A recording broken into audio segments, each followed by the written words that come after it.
Back at it again. Haven't seen you guys in a minute. When you see this, it will make a lot more sense. Different location. Shout out to my brother for hosting me. Same format as last time. AI questions pertaining to relationships, lifestyle, and work, and life in general. Is it time to reevaluate the idea of a cheater? Always a cheater? Once a cheater, always a cheater. I think that saying has always been flipping stupid. Like, bruh, you're gonna determine someone to be always a cheater because they cheated once or how many ever times they cheated. It's like, dude, come on, get out your feelings, bruh. For me, if someone cheats on you, it was never a reflection of their inability to be loyal. It was truly a reflection of what they're getting out of the relationship, and like you're just boring now, or like you're dead, or like the vibe is just whack. So the person decides to cheat on you. It was really all about you, the person who got cheated on, not really the cheater. So if you were dope, you wouldn't have gotten cheated on. I mean, just go ask around for the folks who are in relationships who are super loyal. What would be the conditions for that person to cheat? Typically, it'll be like financially you're not there, socially you're not there, romantically you're not there, or they just don't feel the connection anymore. That's all a reflection on the other person. Are those things that can be fixed? Sure, but like, you know, it's 2025. Who's got the time to be fixing things, bro? Just break up with the person or cheat. I'm not against cheating. I'd rather cheat on you than cheat myself, honestly. I'd rather cheat on you than cheat myself, bro. I must take an L for you to be happy. Never. But other people are different. But I prefer you break up with your person than you cheat on them. How has social media changed the way people flirt? I never use social media to flirt, so I have no idea how people use it in the first place to to flirt. So it's like, I guess liking pics and commenting is a form of flirting. I don't know. You guys will have to tell me. But I don't see how social media could ever change the way people communicate with one another in person. Like, this is just a device, dude. Like, it's a phone, bro. How's a phone gonna switch up how you do your day-to-day things in terms of romance? I think it's just weirdo people that take technology too personal. Like, you feel like because you like the pic of a person in your near vicinity, now they can turn into something amazing, I guess. It's like, nah, bro. Like, a heart emoji, a comment, and a reshare. Is that really flirting?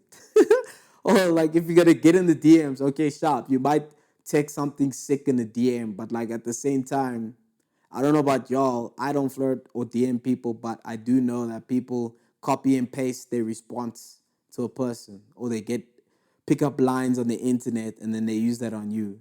Now that we've got GPT, bro, you don't even know if you're talking to that bro. That bro could be asking GPT, yo, baby girl said this. Give me a crazy line to send it back. It's like, bruh, I guess the flirting changed on the social media, but in real life, nah, didn't change anything, bro. Like, if you're a risologist, if you practice risology, bro, it's the same format that it's always been. I don't think a phone is gonna change things. Like, honestly, me personally, I feel like the people who flirt on the phone, those people could never do it in real life. That's why they dedicated to the phone. And in that case, the phone made it even more so that they would never practice the skill in real life and develop that. So maybe that's how it changed things. You guys tell me in the comment section, because I have no idea. I don't DM people. Last one for the relationship, then we move on. What is the biggest relationship deal breaker that isn't talked about? I have no idea. I have no clue. I've never dated. That's beyond my skills, my capacity.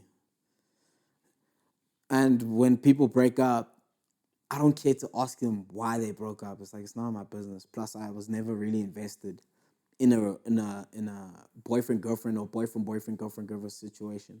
I'm only invested in people getting married, and keyword married, not engagement. So I only really take it serious when I feel like people are gonna get married. And if you're gonna get married, there was never a conversation of a breakup for people in it or people on the outside. So like, I don't know what a deal breaker could be. But if I was to guess, I guess money. Since 2025, money is a big thing. I can see relationships breaking up because the funds don't allow you to be together. I don't see how um, a connection or what's the word I'm looking for? A connection or spark or like being seen or heard would separate things because I've seen too many of y'all being in a relationship for years, on and off, or even always on, and now the connection or whatever is gone, but you guys are still stuck in your relationship. So for me, I would say finances would be the hard deal breaker, or religion, those two. I'm not gonna get into religion. You guys figure that out on your own. Ask your God, bro. Pray on that shit. Last one for relationships. Let's see where we go. Do you need to redefine what a healthy relationship looks like? Bro, these are questions I can't relate to. I don't know what the hell a healthy relationship looks like because from where I'm sitting, you guys all look traumatic. So, bruh, I don't know, bro. Yo, ask AI, even though I asked AI. Ask GPT that question, bruh. You guys all look broken to me, so I'm gonna try another one. The appeal of an old-fashioned courtship, is it romantic or just a facade? So for those that are too slow in class and they don't understand what's happening right now, they are asking you, is shellering a baby girl the old way, is it just a dream or like a fakeness, or is it romantic, like it's the best way to do it, like that's how you do it? I think it's a facade, only because of the era we're in right now. Class, like, it was giving like Disney book, what your gogo or your oma, that's the same word, or like your grandfather or whatever wanted y'all to do. You check, like, open the door, flowers, drive the bus in there. I don't even know what else is old fashioned because I'm not from that era. Whatever, bro. It was just it's fake news, dog. Like, I don't even know when it was the last time I went on a date with a girl, and I don't even remember the last time I even opened a door for a chick. I don't even think I've ever done that. Like, just in jail, like, get out of the driver's seat just to go right across to open the door for her, or skate for jacket. Like, you give a girl a jacket when she's cold. Me, I take my jacket and I do like this. Shawty's gonna freeze. Me, I don't skate for jacket. So not being old fashioned didn't hurt me romantically. But being old fashioned in the small things like paying for a date, etc., it did, only because the chick didn't know me. So, take my advice, only talk to girls that like you. Talk to the girls that like you. Don't talk to the girls that you like. And hopefully you wouldn't need to be old fashioned or whatever the hell folks are doing these days. I wouldn't know, guys. Like, I'm not in the street no more. I don't know what y'all be doing outside. I just see y'all and I start laughing because what you're doing is crazy work. I won't lie. The hookup culture, is it empowering or emotionally damaging? So this is more up my alley. Hookup culture. What is hookup culture? Let's just start there, bro. Is hookup culture when you just hooking up with people willy nilly and you're single, or is hookup culture when you are hooking up with a few people but it's more than one? And what is a hookup? Is hooking up as soon as you dala, or is hooking up you talking? Here's a lamza or two. Is that a hookup? Me, I don't know. So I'm just gonna set a standard right now, and we'll all follow this one going forward. So for me, hookup culture is when you are single, so you have to be single.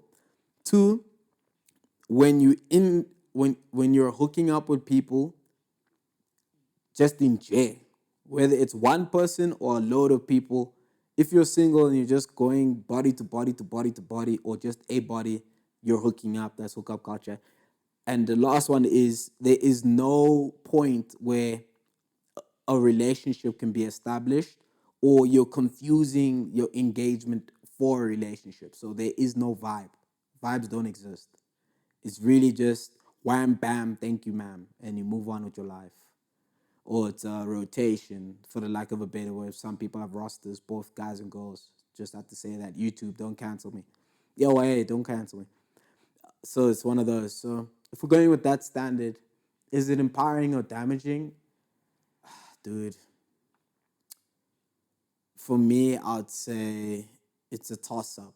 It's depending on what kind of person you are. For me, personally, in my life, I don't practice hookup culture because I'm broke and I'm trying to save motion because that chandis is expensive. But if I had all the money in the world, I'd say it would be empowering because it's like you're saving yourself emotionally and mentally. Like the maturity and the cost of being in a relationship with a person is too high for me.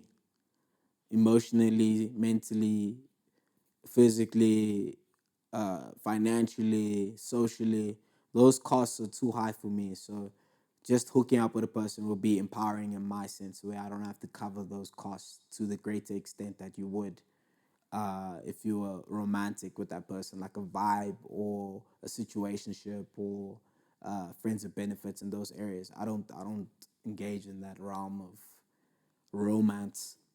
In terms of it being what was the word? Empowering or like breaking a person, like messing them up. Let me get the right words, yeah? So yeah, the word I was looking for was emotionally, mentally damaging. If you believe in soul ties, then yeah, I can see how it can be mentally damaging and spiritually because every hookup is always on your mind. And I guess I don't believe in soul ties. So from what I've heard, you just feel connected to a person at all times or whatever times you be feeling, and you can't fully connect to a newer person because that other person is in your head. So now imagine if that's a long line of people, you constantly tying with people. So mentally, I can see how it could drain you. Spiritually, I can see how it drain you in that way. Also mentally, I guess like how it could be damaging is like because this person doesn't care about you, it's just a hookup. You could find yourself hooking up with a toxic person, and the toxicity, I guess, would be at a greater extent because there's no empathy or sympathy or connection. It's not as, for the lack of a better word, PC or humane, I guess. The person is just treating you like a release to keep it PC. So I can see how that could be draining. Or maybe you're the type of person who likes aftercare and you want an emotional connection. It could be mentally draining when you're trying to develop that with somebody who's just trying to hook up with you. And now you're on a lopsided relationship. You care about the person, but the person doesn't care about you. And blah, blah, blah. Now you're mentally drained. And then we find you in the street. It is what it is. That vicious cycle. So, I mean, it depends on who you are. If you're a really sensitive person and in your emotions, you wear your heart on your sleeve, you're a very emotional person, yeah, it'll be mentally draining for you, bro. Don't do the hookup culture. Ladies, guys, or non-binary, just don't do it, bro. If you're like me and you just don't be caring in terms of in emotionally like connecting with a person, in terms of it affecting you, not you affecting someone else. If you don't have that thing of like I need to connect with a person or like the physical intimacy has no connection to you as a person, it's just really a release for the lack of a better word, or you're just doing it as a pleasurable thing, then I can see how it can be empowering. And you don't want to do that whole song and dance of romance. You just hook up and you move on with your life. I can see how that can be empowering. So it depends on who you are. Just know yourself, bro. Meditate on that. Look at who you are as a person and then either join or just don't join, but be adult about it. Don't be childish and be like, I'm going to have my phase. I'm going to hook up now. And then I'm going to mature out of it and then become monogamous or have a relationship with a person. That will bomb in your face, bro. Because the damage or like for the lack of a better word, damage that the folks who have phases and then they decide to get mature, as they would say, those people, in my opinion, have a harder time committing than the people who just committed the whole time and they never participated in hookup culture. This is my observation. It's not facts. I'm not a psychiatrist. I'm not a scientist either. So take my words, everything I say, with a grain of salt. I don't care.